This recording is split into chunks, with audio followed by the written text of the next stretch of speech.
Hello friends, very good morning. Let's look at the courses offered online. The first one is Economy Infinity and the second one is Polity Infinity. Both of them are proper UPSC courses.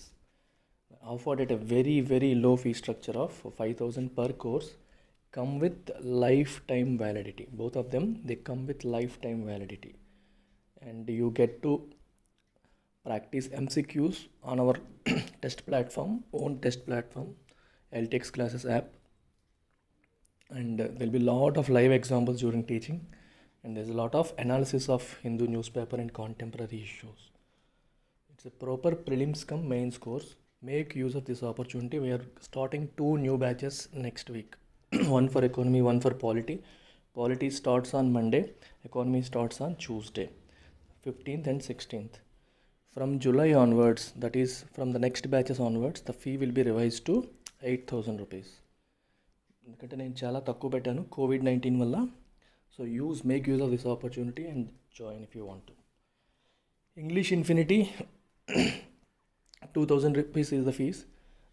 చాలామంది English improve చేసుకోవడానికి కోసం వస్తున్నారు. So also join this course. It will help you to further improve. ఎందుకంటే you get only half an hour of my time, that too a recorded session on YouTube. If you join this course, live 1 hour session ప్రతిరోజు జరుగుతుంది. మీ doubts అడగొచ్చు, నేను లైవ్గా answer చేస్తాను. And I will give you guidance for your preparation. And this a lot of ఈ editorial సెషన్లో మనం comprehension మీద ఎక్కువగా దృష్టి పెడతాం. లైవ్ సెషన్స్లో we'll focus on grammar and vocabulary as well. So grammar, vocabulary and comprehension put together form the basic structure for any English, right, for any English based competitive exam. So ఈ 3 చాలా important. ఆ 2 aspects మీకు అక్కడ కలుస్తాయి. మీరు self learning చేసుకోగలిగితే nothing like it, you can continue on your own. But if you need some assistance, 2,000 is not much of a fees. And it again comes with lifetime validity. మీరు settle అయ్యేంత వరకు, మీకు నచ్చినంత వరకు మీరు attend కావచ్చు. మొత్తం syllabus cover చేస్తాను. ఏ కాంపిటేటివ్ ఎగ్జామ్ తీసుకున్నా కవర్ అవుతుంది అందులో. Same goes with arithmetic infinity. CAT స్టాండర్డ్లో ఉంటుంది. బేసిక్ లెవెల్ ఎగ్జామ్స్ నుంచి హయ్యెస్ట్ స్టాండర్డ్ ఎగ్జామ్స్ వరకు, prelims, mains, Tier 1, Tier 2, Tier 3, Tier 4, bank exams, SSC exams, అందరికీ కూడా CSAT, ఎవరికైనా సరే ఏ లెవెల్ క్వశ్చన్స్ అయినా సరే హ్యాండిల్ చేసే ఎబిలిటీ మీరు బిల్డ్ చేసుకుంటారు. Again it comes with lifetime validity. So all of my courses except the short term course, everything comes with lifetime validity. Because I don't want any restrictions to your learning మీరు పూర్తిగా satisfy అయ్యేంత వరకు మీరు classes attend కావాలి. Pure maths infinity, CGL, SI prepare అయ్యే వాళ్ళకి use అవుతుంది.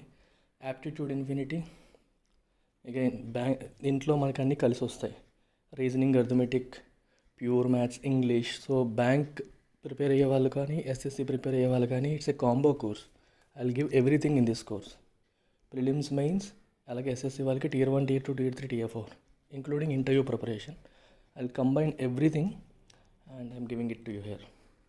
అలాగే aptitude short term, bank prelims prepare అవుతున్న వాళ్ళకి, అంటే ఫస్ట్ టైం రాస్తున్న వాళ్ళకి ఇది యూస్ఫుల్ అవుతుంది.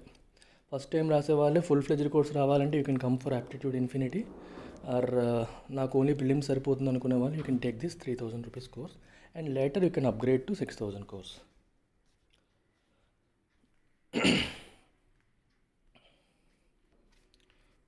Take a screenshot of this slide. You get my phone number and WhatsApp number, so you can call me on these things, and you have the number for making payment also if you wish to join any of my courses. You know this. If you really like my videos, please hit a like చేయడం అనేది యూట్యూబ్లో video popular అవ్వడానికి help చేస్తుంది. So please do hit A like if you really like. నచ్చకపోతే మీరు ఎలాగో చేయరు, నేను కూడా అడగను. నచ్చితే మాత్రం మనసులో పెట్టుకోకుండా ఒకసారి లైక్ చేయండి. That will help the video get more popular and help more and more students. మీకు హెల్ప్ అవుతుంది అనిపిస్తే please do this. Share it with your friends. ఒక్కలే చదువుకోకుండా చూడకుండా వేరే ఫ్రెండ్స్కి కూడా షేర్ చేయండి.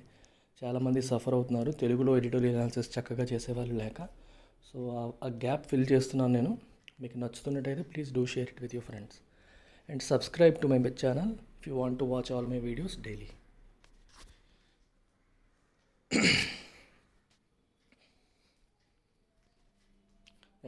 Back from the brink on India-China border row.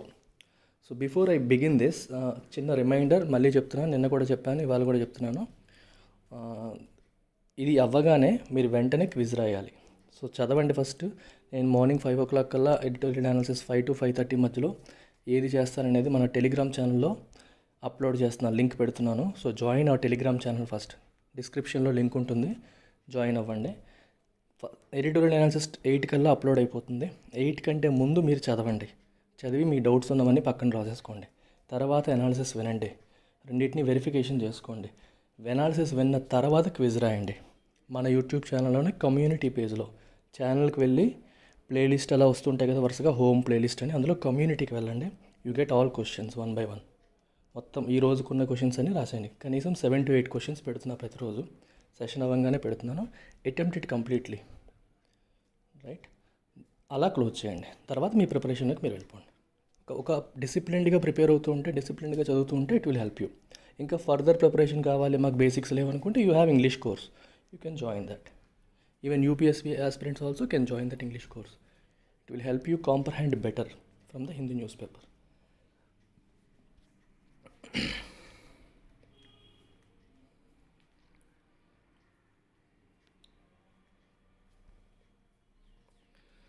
Right. Back from the brink. Brink అంటే అర్థం ఏంటి?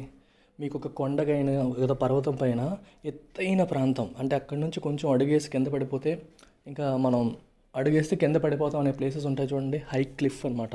అలాంటి ఏరియాస్ని మనం బ్రింక్ అంటాం. కానీ ఇక్కడ ఆ సిచ్యువేషన్ ఎందుకు వచ్చింది అంటే, ఒక edgy situation, difficult situation, dangerous situation. ఏమాత్రం అటు ఇటు అయినా సరే అది విపరీత పరిణామాలకి దారి తీస్తుంది అని అర్థం. అంటే ఇప్పుడు ఇండియాకి చైనాకి మధ్యలో టెన్షన్స్ ఉన్నాయి.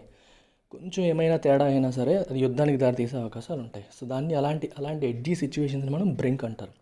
బ్యాక్ ఫ్రమ్ ద బ్రింక్ అంటే ఆ సిచ్యువేషన్ నుంచి మళ్ళీ నార్మల్ అయిపోయాం. అలాంటి సిచ్యువేషన్ మరి ఇప్పుడు లేదు అని అర్థం.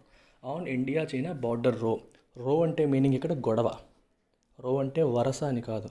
రోకి చాలా మీనింగ్స్ ఉన్నాయి. ఒకటి వరస అని, రెండోది మనం రోయింగ్ అనే యాక్టివిటీ ఉంటుంది చూడండి, నదిల్లో వెళ్తూ ఉంటారు, రోయింగ్ చేస్తారు. మూడోది గొడవ, difference of opinion, a dispute. Okay, border row. The mistrust on both sides of LAC can be overcome with better communication. Mistrust అంటే అర్థం ఏంటి? నమ్మకం లేకపోవడం. చైనా మీద ఇండియాకి, ఇండియా మీద వాళ్ళు ఏం చేసినా మనం అనుమానంగా చూస్తాం, మనం ఏం చేసినా వాళ్ళు అనుమానంగా చూస్తున్నారు. On both sides of LAC అంటే లైన్ ఆఫ్ యాక్చువల్ కంట్రోల్. ఇండియాని చైనాని విడదీస్తున్న రేఖ. సమస్య అంతా ఇక్కడే ఉంది. వాళ్ళ పర్సెప్షన్లో ఎల్ఏసీ ఈజ్ డిఫరెంట్, మన పర్సెప్షన్లో LAC is different. So conflict points ఉన్నాయి, అవి రిజాల్వ్ చేయలేదు, ప్రాపర్గా డిమార్కేషన్ చేయలేదు. అందువల్లే ఎప్పటిపడితేప్పుడు ఇలాంటి టెన్షన్స్ అనేవి రైజ్ అవుతున్నాయి. They can be overcome with better communication.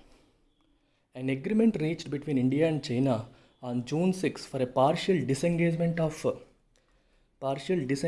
of troops from some of the points of standoff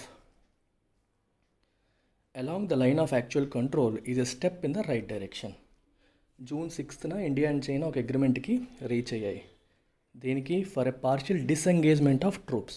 వాళ్ళ వైపు బలగాలు, మన వైపు బలగాలు మోహరించారు, డిప్లాయ్ చేశారు యాక్చువల్లీ. అందరూ కూడా, ఎందుకంటే టెన్షన్స్ రైజ్ అవుతున్నప్పుడు ఏమవుతుంది, ఏ క్షణానికి ఏమవుతుందో తెలియదు కాబట్టి ముందు జాగ్రత్తగా వాళ్ళ వైపు నుంచి వాళ్ళు భారీగా ఆర్మీని మోహరించారు.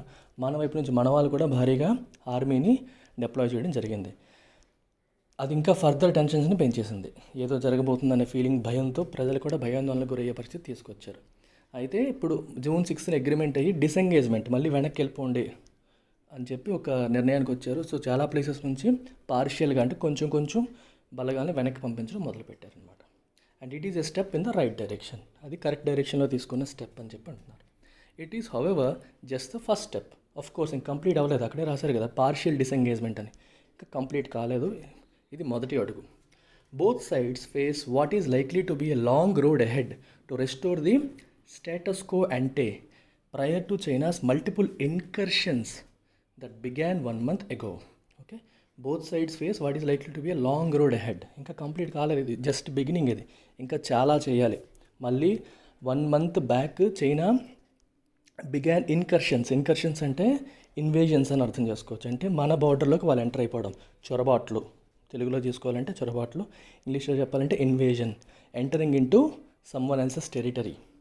ఈ invasions 1 month back China start చేసింది. అప్పటి నుంచి టెన్షన్స్ అనేవి బాగా బిల్డప్ అయ్యాయి, మల్టిపుల్ ఇన్కర్షన్స్ జరిగాయి. సో ఆ ఇన్కర్షన్స్ జరగక ముందు సిచ్యువేషన్ స్టేటస్ కో అంటే ఏంటి అర్థం ఏంటి? The situation as it existed earlier, as it was earlier. Status quo అంటే the situation as it is today. Prevailing affairs అంటే ప్రస్తుతం ఎలా ఉందో దాన్ని స్టేటస్ కో అంటారు. స్టేటస్ కో అంటే మళ్ళీ పాతది, ఇంతకుముందు ఎలా ఉండేది అలాగా. సో వాళ్ళు ఇంతకుముందు ఎన్కర్షన్స్ రాకముందు సిచ్యువేషన్ ఎలా ఉందో ఆ సిచ్యువేషన్ మళ్ళీ రెస్టోర్ చేయాలనేది ఇండియా యొక్క అభిలాష. సో టు రెస్టోర్ అంటే ఆ సిచ్యువేషన్ మళ్ళీ రావాలంటే it's a long road head, it's not easy. First step తీసుకున్నాం, ఇంకా చాలా డిస్కషన్స్ అనేవి జరగాలి అనేది ఇక్కడ sense. On June 9, Indian Army sources presented a measured appraisal of what had been agreed to at the Corps Commander level talks as well as of the challenges that remain. 9th June Indian army sources ఏం చేస్తే the presented A measured appraisal. Measured అంటే carefully considered, అర్థమైందా? అంటే తొందరపడి చెప్పేయకుండా ఆలోచించి జాగ్రత్తగా. Appraisal అంటే examination, assessment. మనకి జాబ్స్లోకి వెళ్ళిన తర్వాత అప్రైజల్ చేస్తారు ఎవ్రీ ఇయర్. అంటే లాస్ట్ 1 year నీ పర్ఫార్మెన్స్ ఎలా ఉందని performance appraisal. The examine or assess your performance and decide what kind of hike should be given to you. Salary ఎంత పెంచాలి, ప్రమోషన్ ఇవ్వాలా లేదా అని చేయడం కోసం they appraise your performance. APPRAISE అలాగే APPRISE అప్రైజ్ అని ఉంది. అప్రైజ్ అంటే నోటిఫై అంటే ఇన్ఫామ్ చేయడం. APPRISE అప్రైజ్ అంటే నోటిఫై, ఇన్ఫామ్ అని అర్థం. RAISE అప్రైజ్ అంటే ఎగ్జామిన్, అసెస్ అని అర్థం. ఇక్కడ మెజర్డ్ అప్రైజల్ అంటే carefully considered examination or assessment of the సిచ్యువేషన్ని వాళ్ళు మన ఆర్మీ వాళ్ళు ఇన్ఫామ్ చేశారు. అంటే ఏం అగ్రీ అయ్యారని. ఇక్కడ corps commander level talks. Corp commander అనేది ఒక డెసిగ్నేషన్. ఆ లెవెల్ టాక్స్ జరిగాయి, చర్చలు జరిగాయి. దాంట్లో ఏం ఒప్పుకున్నారు, ఏం అగ్రీ అయ్యారనే విషయాన్ని చెప్పారు. As well as of the challenges that remain అంటే ఇంకా ఎక్కడెక్కడ కాన్ఫ్లిక్ట్ పాయింట్స్ ఉన్నాయి, ఏ ఛాలెంజెస్ ఉన్నాయి, ఏం ఒప్పుకున్నారు, ఇంకా ఏ ఛాలెంజెస్ ఉన్నాయి అనే విషయాన్ని వాళ్ళు చెప్పారు. Both sides identified 5 locations of conflict in the western sector in లదాఖ్లో 5 కాన్ఫ్లిక్ట్ పాయింట్స్ని ఐడెంటిఫై చేయడం అనేది జరిగింది. A separate ongoing stand off in Nakula in Sikkim was not on the agenda. Sikkim మనకి ఈస్టర్న్ సైడ్ సిక్కింలో కూడా నకులాలో స్టాండ్ ఆఫ్ జరుగుతుంది. స్టాండ్ ఆఫ్ అంటే మనం చెప్పానా మీకు, నేను మొన్న మాట్లాడాను. స్టాండ్ ఆఫ్ అంటే a situation in which agreement is not possible between both the parties. అంటే ఇద్దరు డిసగ్రీ అవుతున్నారు, వాళ్ళ పాయింట్ ఆఫ్ వ్యూ వేరుంది, మన పాయింట్ ఆఫ్ వ్యూ వేరుంది, రైట్? సో ఈ టైంలో ఇద్దరికి అగ్రిమెంట్ లేకపోయే సిచ్యువేషన్ మనం స్టాండ్ ఆఫ్ అంటాం. Got it? అంటే కన్సెన్సస్ లేదు, ఏకాభిప్రాయం లేదు. A situation in which agreement is not possible between 2 parties is called a stand off. Nakula దగ్గర కూడా స్టాండ్ ఆఫ్ కంటిన్యూ అవుతుంది. బట్ దాని గురించి ఇప్పటి డిస్కషన్లో డిస్కస్ చేయలేదు యాక్చువల్లీ. ద 5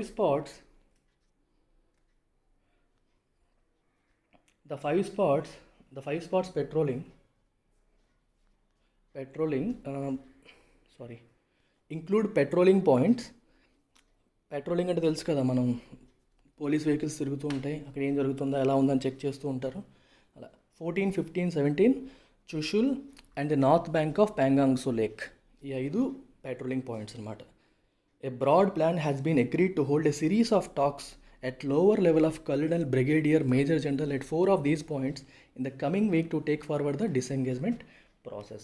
అప్కమింగ్ వీక్లో కూడా అలాగే మనకి colonel level, brigadier level, major general లెవెల్లో డిస్కషన్స్ జరిగి ఈ డిసెంగేజ్మెంట్ ప్రాసెస్ని ఇంకా ముందుకు తీసుకెళ్లాలని చెప్పి ఒప్పుకున్నారు.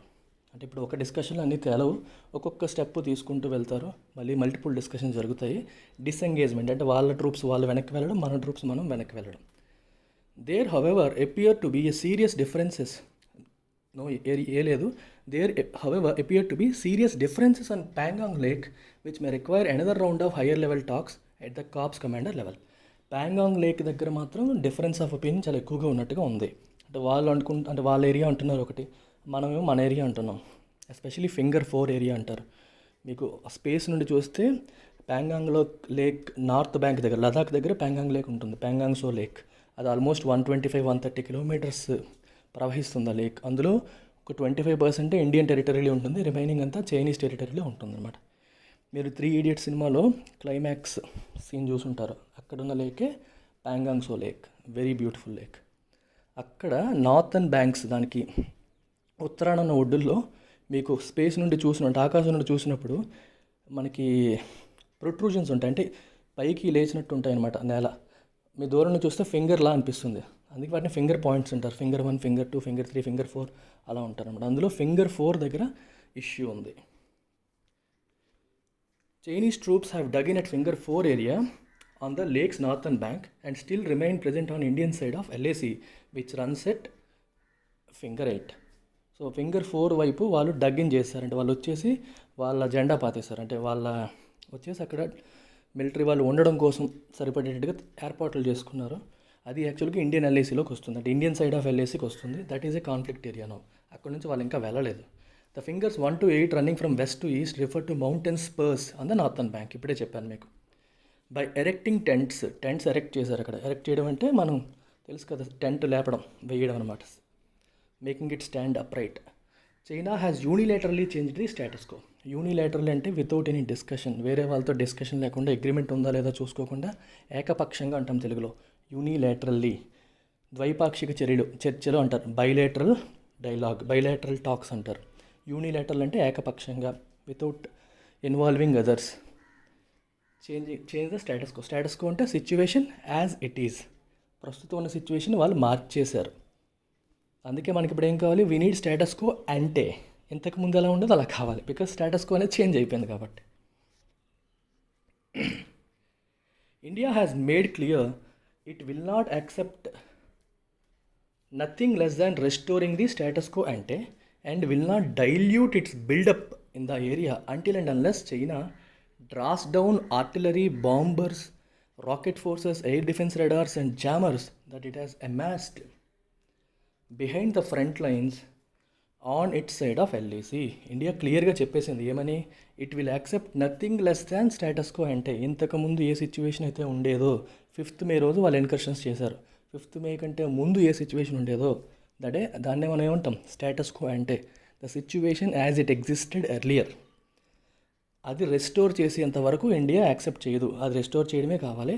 And it will not dilute its buildup అంటే అర్థం ఏంటి, అక్కడ మన buildup of troops India side నుండి కూడా మనకి ఆర్మీ ట్రూప్స్ని అక్కడ మోహరింపు చేశారు కదా, డిప్లాయ్మెంట్ చేశారు కదా. ఇట్ విల్ నాట్ డైల్యూట్ అంటే అర్థం ఏంటి, కాన్సన్ట్రేషన్ తగ్గించేయడం, అంటే వాళ్ళని తగ్గించేసి నెంబర్ తగ్గించడం అనేది జరగదు. Until and unless China draw down అంటే వెనక్కి తీసుకువెళ్ళడం.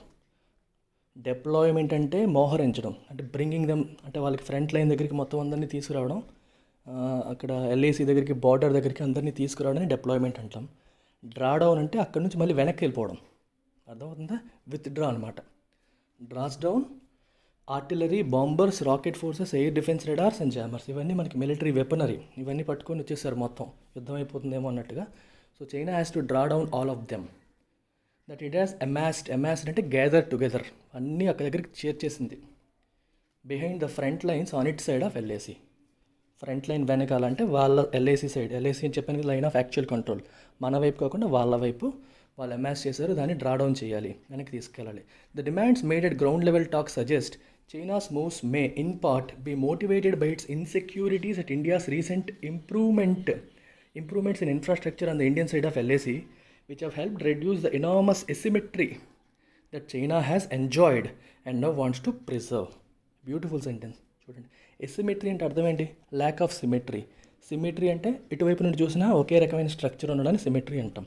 ఇండియాకి చైనాకి బార్డర్ దగ్గర ఇష్యూ ఏంటంటే, చైనా వాళ్ళు గత కొన్ని సంవత్సరాలుగా ఇన్ఫ్రాస్ట్రక్చర్ బాగా బూస్ట్ చేశారు, అంటే రోడ్ కనెక్టివిటీ కానీ మొత్తం అన్నీ కూడా విపరీతంగా బిల్డప్ చేశారు. ఇండియా బాగా వెనకబడిపోయింది. So it has enjoyed a certain asymmetry. అంటే అర్థం ఏంటి, ఏదైనా యుద్ధం వచ్చిందనుకోండి, ఇప్పుడు ఒక ప్లేస్కి మన బలగాలు వెళ్ళాలన్నా, వెపనరీ తీసుకెళ్లాలన్నా రోడ్ కనెక్టివిటీ ఉండాలి కదా. చాలా ప్లేసెస్లో మన ఇండియాకి రోడ్ కనెక్టివిటీ సరిగ్గా లేదు. లేకపోవడం వల్ల వాళ్ళకున్న అడ్వాంటేజ్ మనం కోల్పోతున్నాం. వాళ్ళ సైడ్ వాళ్ళు బాగా కన్స్ట్రక్ట్ చేసుకున్నారు. సో ఇండియా అది రియలైజ్ అయ్యి ఇప్పుడు ఆ గ్యాప్ని తగ్గించడం కోసం India is now trying road connectivity build చేయడానికి ట్రై చేస్తుంది ఇండియా. ఈ టైంలో చైనాకి అది నచ్చలేదు. That has created insecurity for China. అభద్రతా భావాన్ని క్రియేట్ చేసింది. ఆ ఎసిమెట్రీని అలాగే ఉంచాలి, మనకి వాళ్ళకి డిఫరెన్స్ అలాగే ఉండాలి, ఇండియా కూడా సమానం అయిపోకూడదు అనే సెన్స్ వాళ్ళు బిల్డ్ అయ్యి ఇవన్నీ చేస్తున్నట్టుగా అనిపిస్తుంది. India has correctly made it clear it will not stop construction activity on its side of LAC, which it is entirely entitled to. Entitled to అంటే అర్థం ఏంటి? హక్కు. ఇది మా సైడే మేము కన్స్ట్రక్ట్ చేస్తున్నాం, మా సైడ్ మేము కన్స్ట్రక్ట్ చేయడానికి మీ పర్మిషన్ తీసుకోవాల్సిన అవసరం లేదు. We will not stop it. Construction activity ఆపాల్సిన అవసరం అయితే లేదు. And we're completely entitled to it. మాకు అది చేసే హక్కు ఉంది అని ఇండియా క్లియర్గా చెప్పేసింది. One important takeaway from June 6 talks that could have a long-lasting impact is a proposal that the corps commanders have formal meetings once or twice a year for better interaction between the two armies at a higher level. June 6th జరిగిన meeting నుంచి ఒక important takeaway అంటే అర్థం ఏంటి? ఒక important thing that we can take అంటే ఆ డిస్కషన్స్లో ఉన్న ఒక ఇంపార్టెంట్ పాయింట్ ఏంటి? That could have a long lasting impact. అంటే తర్వాత చాలా ఎక్కువ ప్రభావితం చేసే అంశం ఏంటి? లాంగ్ లాస్టింగ్ అంటే చాలా కాలం ప్రభావితం చేసేది అంటే ఒక మంచి పాయింట్ అనమాట. అక్కడ అది ఏంటది? ప్రతి సంవత్సరం కూడా once or twice Corp commander లెవెల్లో డిస్కషన్స్ జరుగుతాయి. అంటే ఇష్యూ ఉన్నా లేకపోయినా అప్పుడు ఏమవుతుందంటే వాళ్ళ పాయింట్ ఆఫ్ వ్యూ ఏంటి, వాళ్ళ పరంగా ఇబ్బందులు ఏంటి, మన పరంగా ఉన్న మిస్ట్రస్ట్ ఇష్యూస్ ఏంటి, వీటిని కూర్చొని డిస్కస్ చేసుకుంటే ఇలాంటి రోస్ అంటే ఇలాంటి డిస్ప్యూట్స్ అనేవి ఫర్దర్ రాకుండా ఆగే అవకాశం ఉంటుంది అని డిసైడ్ చేశారు. ప్రతి సంవత్సరం కూడా వన్స్ ఆర్ ట్వైస్ కలుద్దామని. That's a good important takeaway.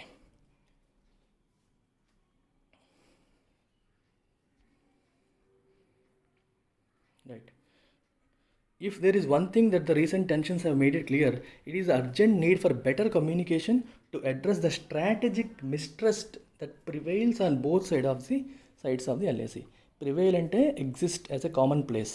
Prevalence అంటే be widespread in an area అంటాం. అలాగే రెండు వైపుల నుంచి కూడా మిస్ట్రస్ట్ అనేది బిల్డ్ అయిపోయింది. చైనా మీద ఇండియాకి నమ్మకం లేదు, ఇండియా మీద చైనాకి నమ్మకం లేదు. దాన్ని తగ్గించాలి. అది బెటర్ కమ్యూనికేషన్ ఉంటేనే తగ్గించడం జరుగుతుంది అనేది మనం చెప్తున్నాం. It is the urgent need for better communication to address the strategic mistrust that prevails on both sides of the LAC. China's actions over the past month have unfortunately only depend it. Already mistrust ఉంది. China యూనిలేటరల్గా తీసుకున్న కొన్ని decisions అంటే incursions చేసింది, మన part of టెరిటరీలోకి enter అయిపోయింది. ఇవన్నీ కూడా already ఉన్న మిస్ట్రస్ట్ని ఇంకా డీపెన్ చేశాయి, ఇంకా పెద్దవి చేశాయి. ఇల్ అడ్వైజ్డ్ పోస్చరింగ్. ఇల్ అడ్వైజ్డ్ అంటే నాట్ వైజ్, అన్వైజ్. రైట్ అంటే తెలివైన పని కాదు అని అర్థం అనమాట. అన్వైజ్ అని అర్థం. పోస్చరింగ్ అంటే behaviour that is intended to mislead or impress. అంటే ఒక సర్టెన్ బిహేవియర్. ఆ బిహేవియర్ అంటే మీరు చూడండి ఇక్కడే వస్తుంది. Ill advised posturing at the top political levels of the Indian leadership with threats last year to reclaim Aksai Chin didn't help either. Aksai Chin అనే ఏరియాని India that is part of Ladakh అనమాట. అది ఇండియా 1962 చైనీస్ వార్లో కోల్పోయింది చైనాకి. చైనా దాన్ని క్లెయిమ్ చేసేసింది. ఇప్పుడు రీసెంట్గా లాస్ట్ ఇయర్ ఏం జరిగిందంటే పార్లమెంట్లో Amit Shah we will reclaim Aksai చిన్ అని చెప్పి ఒక పెద్ద స్టేట్మెంట్ ఇచ్చారు. అలాంటి స్టేట్మెంట్లు ఇచ్చినప్పుడు వాళ్ళకి మండుతుంది కదా. వాళ్ళు ఆల్రెడీ యుద్ధంలో గెలుచుకున్నారు. అది మళ్ళీ తిరిగి తీసుకుంటామంటే యుద్ధం చేసే కదా గెలుచుకోవాలి. అది ఇంకా డిఫరెన్సెస్ని పెంచడానికి ఉపయోగపడింది. అందుకే ఇల్ అడ్వైజ్డ్ పోస్చరింగ్ అన్నారు.